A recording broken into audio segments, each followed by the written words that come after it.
கிறிஸ்துவுக்குள் பிரியமான எல்கிபோர் advent ministry நேயர்களே, உங்கள் யாவரையும் மற்றும் ஒரு நல்ல பாடத்தில் சந்திப்பதில் மிகுந்த மகிழ்ச்சி அடைகிறோம். இந்த காலாண்டு முழுவதும் மறைமுக குறிப்புகள், உருவகங்கள், அடையாளங்கள், தீர்க்க தரிசனத்தை ஆராய்கிற விதம் என்ற தலைப்பின் கீழாய் தொடர்ந்து நம்ம நல்ல பாடங்களை படித்து கொண்டு வருகிறோம்.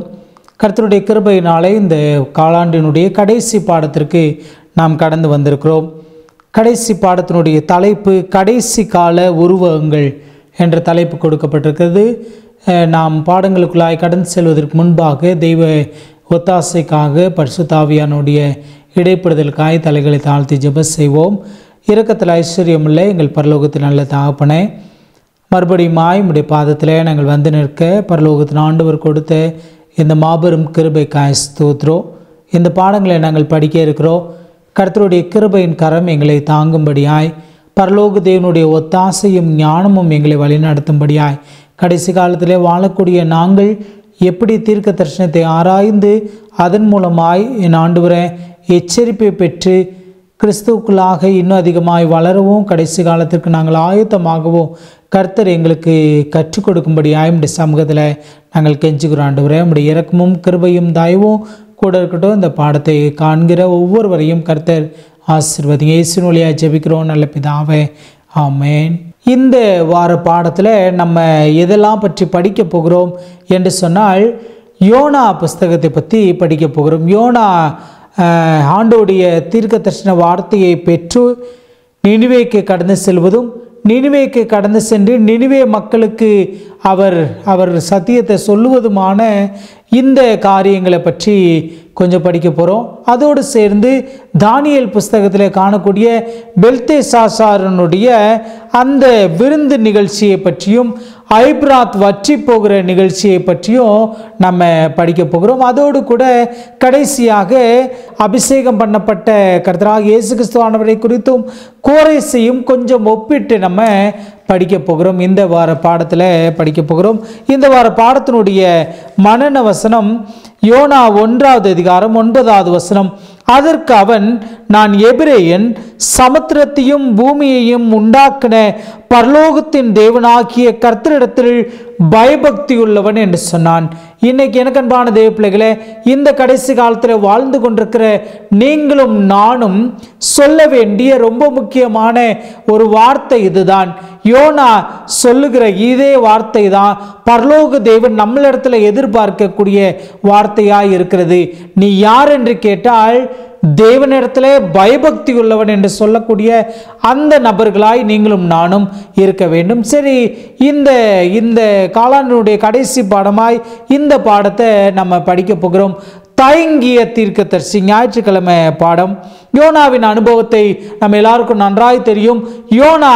யோனாவினுடைய அனுபவத்தை பார்த்தோம் என்று சொன்னால், அவரை கர்த்தராகிய ஆண்டவர் அழைத்து அவருக்கு தீர்க்க தரிசன வார்த்தையை சொல்லி ஊழியத்திற்காய் ஒரு இடத்திற்கு அழைத்து செல்கிறார். எங்கன்னு சொன்னா, நினிவேக்கு கடந்து செல்லும்படியாய் ஆண்டவர் பணிக்கிறார். நினிவேக்கு கடந்து செல்ல வேண்டும். நினிவேக்கு போய் யோனா பிரசங்கம் பண்ண வேண்டும். என்ன பிரசங்கம் என்று சொன்னால், அதற்கு விரோதமாய் பிரசங்கிக்க வேண்டும். அவர்களுடைய அக்கிரமம் என் சமூகத்துக்கு வந்து எட்டினது என்று சொல்லுகிற அளவிற்கு அது மோசமான ஒரு நகரமாய் இருக்கிறது. இந்த நகரத்திற்கு இன்னொரு பெயரும் இருக்கிறது, இரத்த புலிகளின் நகரம் என்று சொல்லி ஒரு பெயரும் கூட இந்த நினிவேக்கு இருக்கிறது. அப்படிப்பட்ட இந்த நினிவே, நாகும் புஸ்தகம் 3வது அதிகாரத்தை நம்ம வாசித்தோம் என்று சொன்னால், பிரேதங்களிலே இடறி விழுவாள்களாம். அவங்க உருளைகள் கடகடன்னு ஓடிட்டே இருக்குமா, பட்டயங்கள் துலங்குகிற சத்தம் கேட்டுக்கொண்டே இருக்குமா, யுத்தங்களுக்கு ஓய்வே இல்லையாம். அப்படிப்பட்ட ஒரு கொடூரமான ஒரு பகுதியாய் இந்த நினிவே பட்டணம் இருக்கிறது. இந்த நினிவே பட்டணத்திற்கு ஆண்டவர் இந்த யோனாவை அனுப்புகிறார். அங்கே போய் அவர்கள், நீங்க செய்யறது சரி, நீங்க இப்படிதான் வாழுங்கன்னு அவங்களுக்கு சாதகமாய் சொல்லல, பாதகமாய் பிரசங்கிக்க சொல்லுகிறார். கர்த்தராகிய இயேசு கிறிஸ்துவானவரை ஒப்பிடும்போது யோனாவிலும் பெரியவர் நம்மோடு கூட இருக்கிறார் என்று சொல்லி வசனம் சொல்கிறது. யோனா மீன் வயிற்றில் 3 நாள் இரவும் பகலும் இருந்தது போல மனுஷகுமாரனும் பூமியின் இருதயத்தில் இருப்பார் என்று சொல்வதனால இந்த யோனா புஸ்தகம் இருக்கிறது தான். கர்த்தராகிய இயேசு கிறிஸ்துவானவரே அவருடைய சொந்த வார்த்தையினால சொன்னதுனால கண்டிப்பா இந்த யோனாக்கு நடந்த இந்த நிகழ்வு உண்மை, நினிவே பட்டணத்துக்கு நடந்த நிகழ்வு உண்மை என்பது கொஞ்சம் வெட்ட வெளிச்சமாய் புரிகிறது. ஒரு தயக்கம். சரி, ஏன் தயக்கம் என்று சொன்னால், போய் அந்த கொடூரமான நகரத்திற்கு விரோதமாய் பிரசங்கிக்க வேண்டும். அவர்களுடைய மனநிலை என்னன்னு நம்மளால் உணர்ந்து கொள்ள முடியாது. இப்போ அந்த சூழ்நிலையில் இந்த யோனா யோப்பாக்கு கடந்து சென்று தர்ஷீஷுக்கு போகிற கப்பலில் ஏறுகிறார். தர்ஷீஷுக்கு போகிற கப்பலில் ஒரு பிரயாண திட்டத்தை வைக்கிறார். எனக்கு அன்பான தேவப்பிள்ளைகளை, பல நேரங்களில் நாமளும் கூட இப்படி தான் யோனாவை போல ஆண்டவர் அழைத்து அனுப்புகிற பகுதிக்கு போகாமல், ஆண்டவர் சொல்லுகிற காரியத்துக்கு நம்ம ஒப்பு கொடுக்காம நாமளாக ஒரு தீர்மானத்தை எடுக்கிறோம். இங்கே 2வது பத்தி அழகாக இருக்கிறது. யோனா நினிவேக்கு செல்வதற்கு மனதின்றி தயங்கின ஒரு தீர்க்கதரிசி என்பதை இன்று அறிவோம். மனித கண்ணோட்டத்தில் அதற்கான காரணத்தை எளிதில் அறியலாம். அதாவது, அசீரியர்கள் கொடுமையான ஆட்சி நடத்தி வந்தார்கள். அசீரியர்களின் சுவர் ஓவியங்களில் வழக்கத்திற்கு மாறான கொடுமையான காட்சிகள் சித்தரிக்கப்படுகின்றன. சிறை பிடிக்கப்பட்டவர்களை கற்பனைக்கு எட்டாத கொடுமையான வகையில் கொன்றிருக்கிறார்கள். அவர்களுடைய தலைநகரத்தில் போய் மனம் திரும்புதலை பிரசங்கித்து அதனால் வரக்கூடிய விளைவை ஏற்றுக்கொள்ள யார் விரும்புவார்?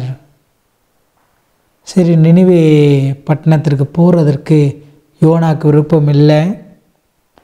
இப்போ என்னால் பற்றி சொல்லுது. அந்த சமயத்தில் ஒரு முக்கியமான கட்டம், கடைசி கால மீதமான இயக்கத்தை சுட்டி காட்டுவதாக உள்ளது. யோனாவிடம் நீ யார் என்று கேட்டபோது, நான் எபிரேயன், சமுத்திரத்தையும் பூமியையும் உண்டாக்கின பரலோகத்தின் தேவனாகிய கர்த்தரிடத்தில் பயபக்தி உள்ளவன் என்று சொன்னான். வெளிப்படுத்தல் 14:7 சமுத்திரத்தையும் பூமியையும் உண்டாக்கினவர் என்று ஆண்டவரை யோனா சொன்னதின் மூலமாய் அது அவரே சிருஷ்டிகர் என்பதை சுட்டி காட்டினார். இங்கே அழகா இந்த ஆசிரியர் இந்த 2 வசனத்தை கொடுத்துருக்கிறார். இதில் ஒரு பைபிள் ஃபேக்டும் கூட உங்களுக்கு சொல்லணும்னு ஆசைப்படுகிறேன். வேதாகமம் நெடுகிலும் இந்த சிருஷ்டி கர்த்தரை சொல்லும்போது வானத்தையும் பூமியையும் சமுத்திரத்தையும் நீரூற்றுகளையும் உண்டாக்குனவர் என்றிருக்கும். எங்கே நீங்கள் பார்த்தாலும் வார்த்தை என்ன இருக்கும்னா வானம் பூமின்னு இருக்கும். இங்கே மாத்திரம்தான் சமுத்திரம் முன்னால் வருகிறது. சமுத்திரத்தையும் பூமியையும் உண்டாக்கின தேவனிடத்தில் பயபக்தி உள்ளவன். இந்த 2 வசனத்தில் தான் சமுத்திரமும் பூமியும் காண முடிகிறது. சமுத்திரம் கொந்தளித்து கொண்டிருக்கிறது. கொந்தளிப்புக்கு நடுவில் இவர் சமுத்திரத்தை உண்டாக்கின தேவன் இவர்தான்னு சொல்கிறாரு. இந்த யோனா புஸ்தகத்தில் இன்னொரு காட்சியும் எனக்கு ரொம்ப பிடிக்கும். இந்த யோனா கிளம்பி போகிற இந்த கப்பலினுடைய மாலுமிகள் ஜெபிக்கும்படியாக சொல்கிறாங்க. சீட்டு விழுகிறது. என்ன செய்ய வேண்டும் என்று திக்கு தெரியாமல் நிற்கும்போது யோனா தன்னை எடுத்து கடலில் போட சொல்லுகிறார். போட்ட நிமிஷம் கடல் தன்னுடைய மும்முரத்தை விட்டு நின்றுவிடுது. இதை கண்டவங்க உண்மையிலே இவன் சமுத்திரத்தையும் பூமியையும் உண்டாக்கின தேவனிடத்தில் பயபக்தி உள்ளவன் என்பதையும் புரிஞ்சுக்கிறாங்க.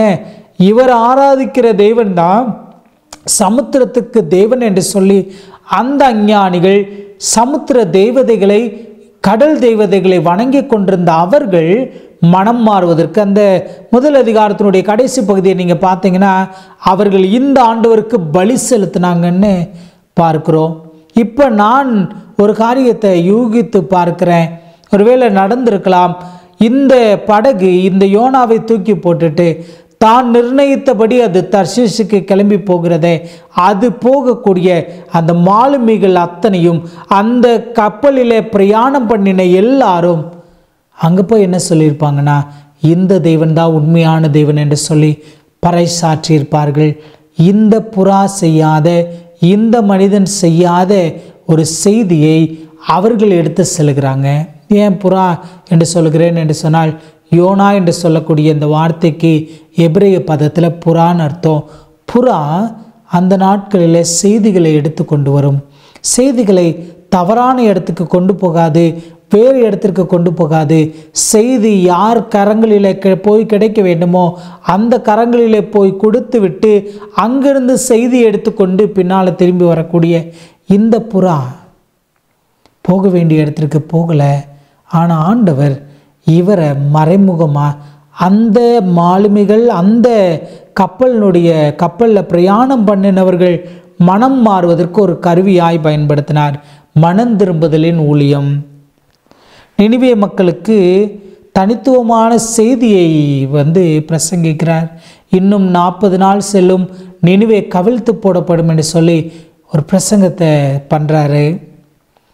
இந்த இடத்துல கொஞ்சம் நின்று யோனாவை பார்த்தோம் என்று சொன்னால், யோனா நிச்சயமாகவே ஆண்டோடைய ஒரு வல்லமையான ஒரு ஊழியக்காரர் தான்.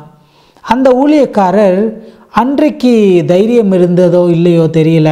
அன்றைக்கு இந்த நினிவே மக்களை பார்த்து பயந்தவர் அவங்களுக்கு சாதகமாகவோ இல்லை அவங்களுக்கு ஏற்றாற்போலவோ செய்தி எடுத்துகிட்டு வரல.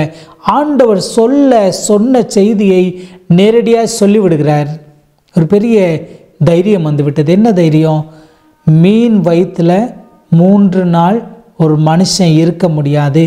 கடல் பாசிகள் தலையில் சுற்றின அந்த சூழ்நிலையில் இருக்க முடியாது.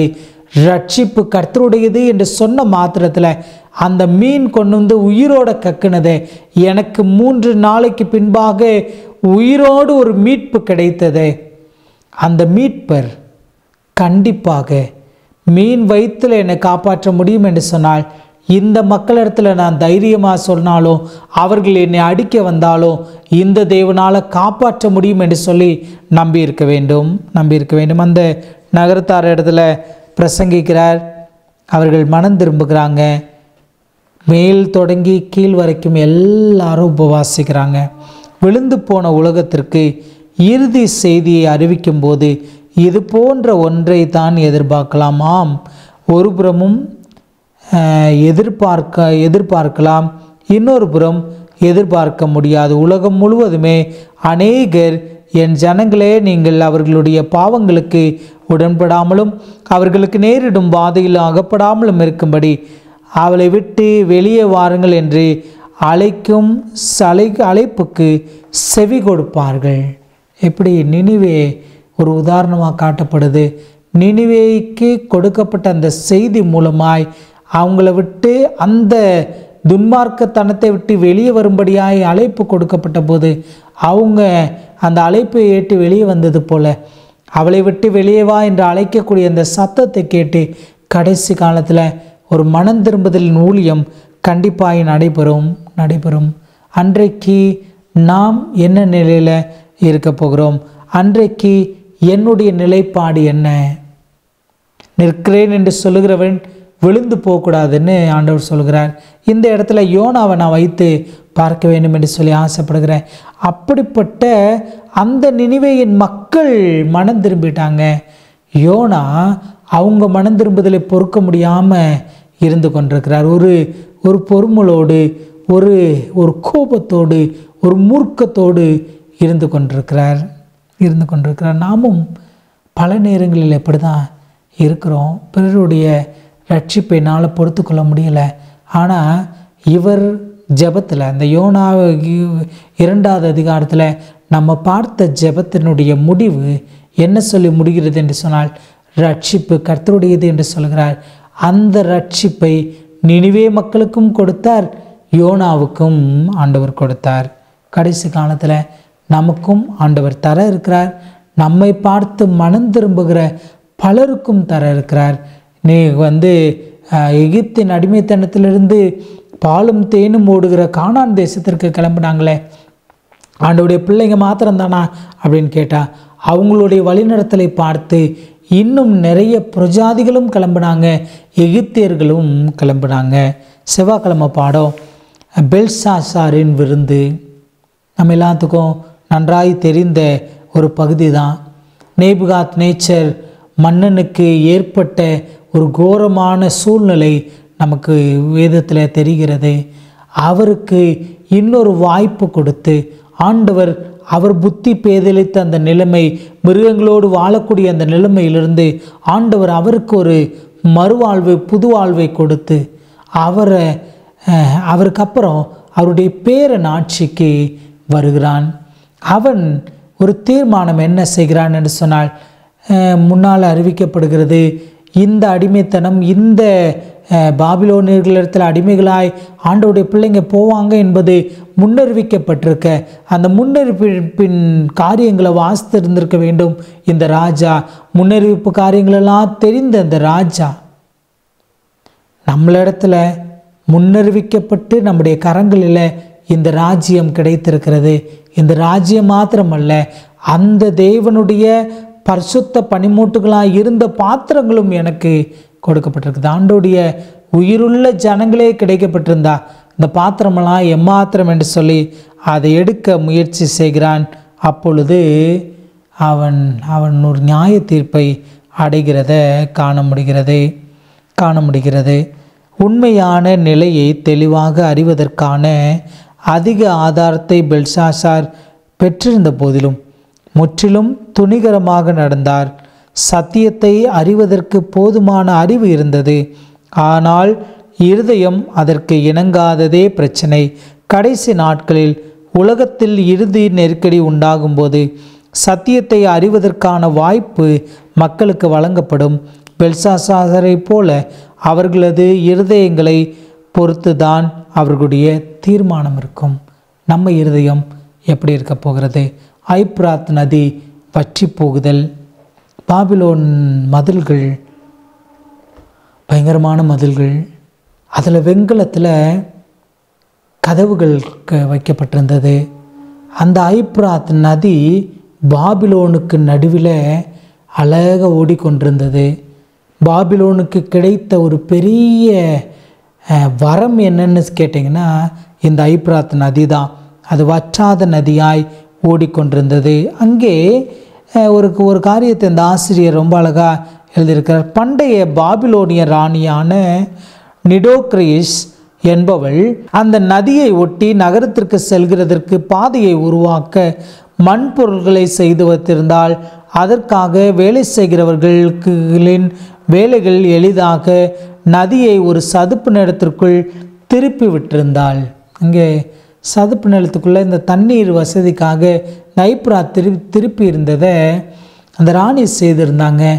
இதை கண்ட மேதிய பெர்சியர்கள் படையில் வந்தவங்க இதை திருப்பினா ஐப்ராத் நதியினுடைய பெரும் பகுதியை திருப்பி விடலாம் என்று சொல்லி அவர்கள் செய்த வேலை ஐப்ராத் நதியை பெரிய கிளை நதிகளாக திருப்பி விட்டார்கள்.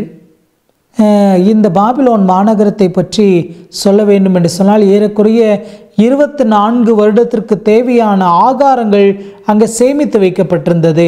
அந்த நகரத்திற்கு தேவையான தண்ணீர் அந்த ஐப்ராத் நதி மூலமாய் கிடைத்து கொண்டிருந்தது.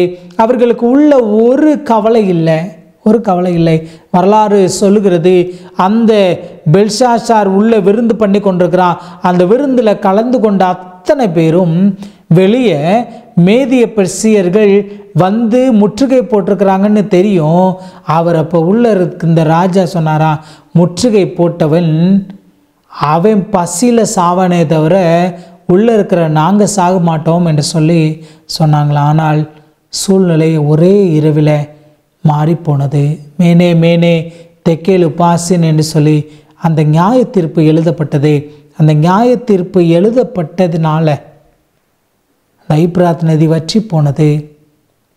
அங்கே அந்த ஜனங்கள் எல்லாம் ஒரு எதிர்ப்பு இல்லாமல் எல்லாரும் அந்த நாளில் மடியக்கூடிய ஒரு சூழ்நிலை ஏற்பட்டது. அன்றைக்கு அதே வார்த்தையை திரும்ப வெளிப்படுத்தல சொல்கிறாரு.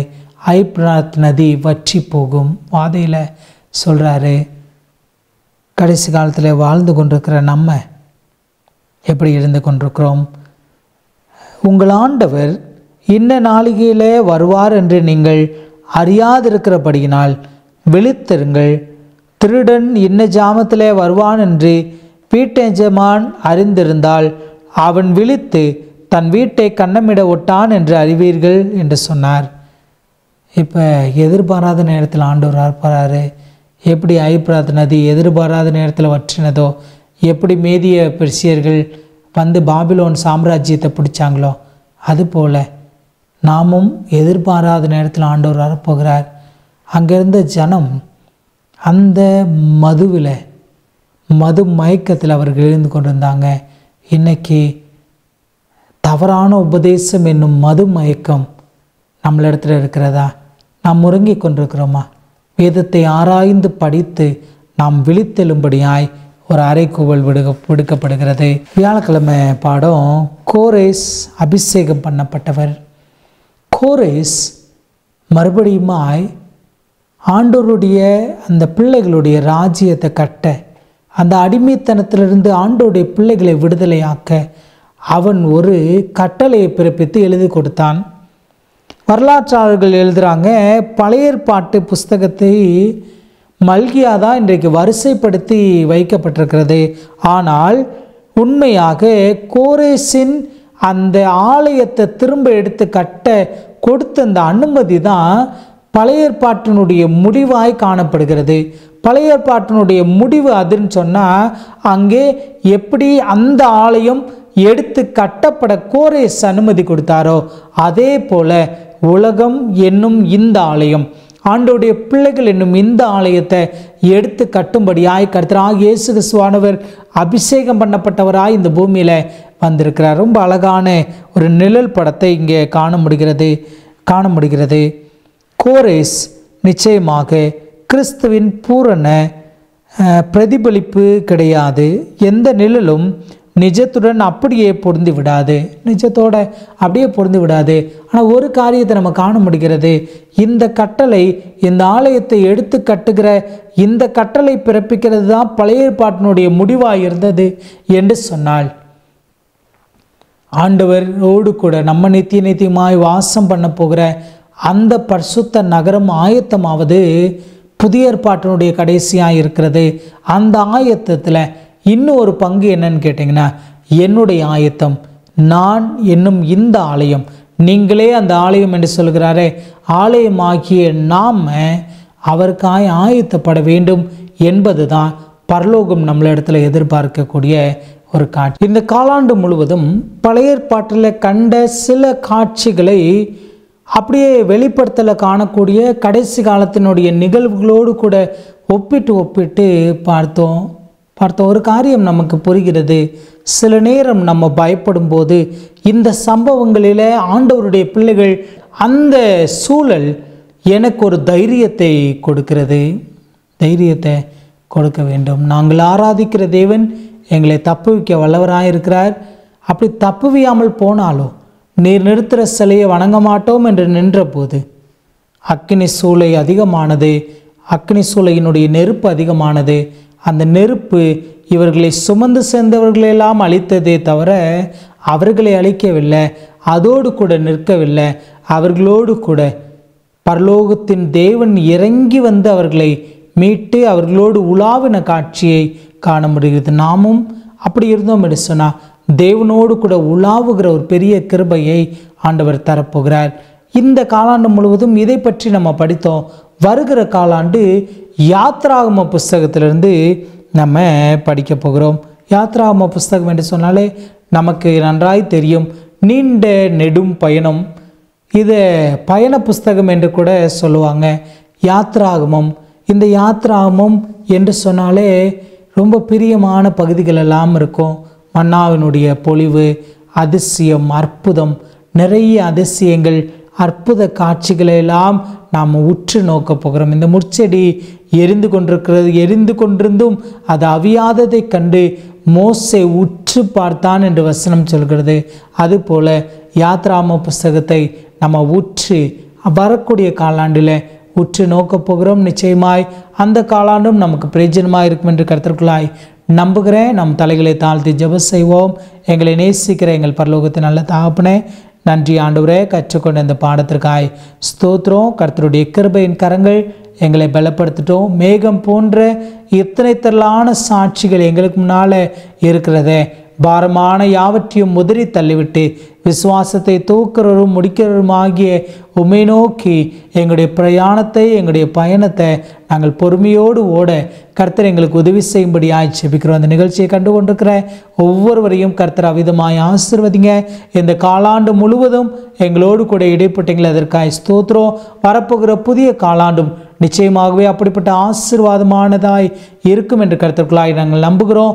அப்படிப்பட்ட கிருபைகளை கர்த்தர் அருளும்படியாய் கிறிஸ்து இயேசுவின் வெளியேறப்பட்ட நல்லாமத்தில் ஜெபிக்கிறோம். எங்கள் ஜெபம் கேளும் ஜீவனுள்ள நல்ல பிதாவே, ஆமேன்.